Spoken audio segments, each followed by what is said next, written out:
The Muslims might not be happy that the West came and took their petrol. But look at Dubai. America came, took their petrol, now it's heaven on earth. We don't just take, we take and we give. But it's your rulers that take, and if you talk, you're executed. That's the difference between our Western values and their lifestyle. And I said earlier today that the blame usually is thrown against the Zionists, saying that the Zionists are the ones that created radical Islam, and that's not true. Zionism takes advantage of what is already there. There was already a radical scripture that they funded and created an ideology out of. I believe that the entire religion needs a review. I believe that there are certain books that need to be banned from this country. The Bukhari, a very famous book. It's present in at least the majority of Muslim homes, at least. It's everywhere. It's put on the shelf right beside the Quran.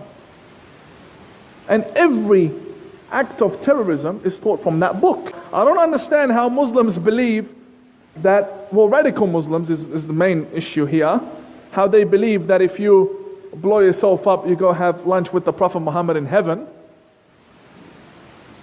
I didn't know my Prophet was running a restaurant up there. I honestly never knew.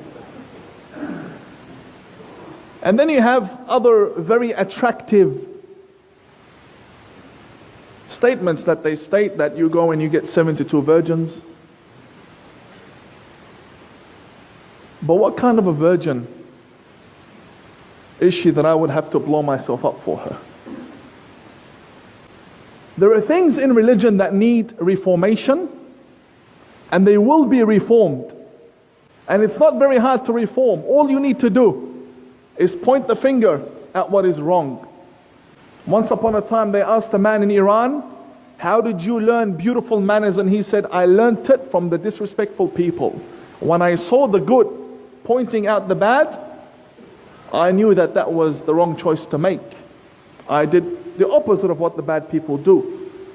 What's going on with genital mutilation and child brides, and what's happening in this country? Now, I'm not a politician, but when something is going wrong, I believe I'm brave enough to distance myself away from it and work against it. But the main issue is we're not finding response from the Muslim community at all. There are a minority that agree with what I do and would sit with a Jewish and a non-Muslim and a Christian and have a wonderful meal. But there are those, and they're the majority, that do not agree with modernizing the religion to make it compatible with the society we are living in. We need to unite Muslims and non-Muslims ideologically and agree on one fact, that the people of falsehood will only think they are truthful if the truthful remain silent.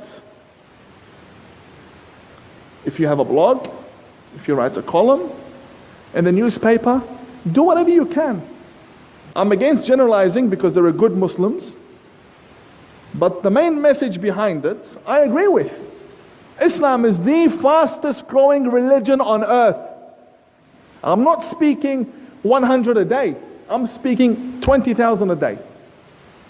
In one city, Alexandria, the whole of Egypt, like that. 20,000 embrace Islam in one day.